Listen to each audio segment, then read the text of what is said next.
والصلاة والسلام علیک یا رحمت للعالمین۔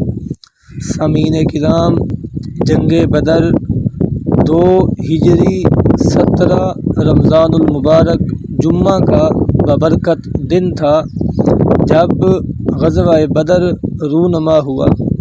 قرآن مجید میں اسے یوم الفرقان فرمایا گیا۔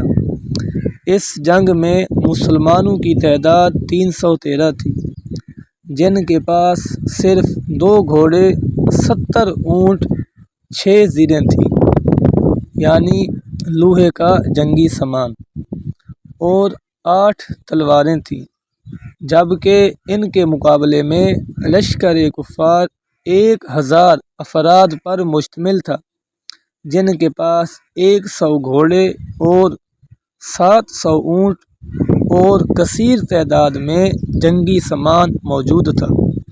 پھر بھی اللہ تعالی نے اپنے محبوب حضور صلی اللہ علیہ وسلم کو فتح نصیب فرمائی۔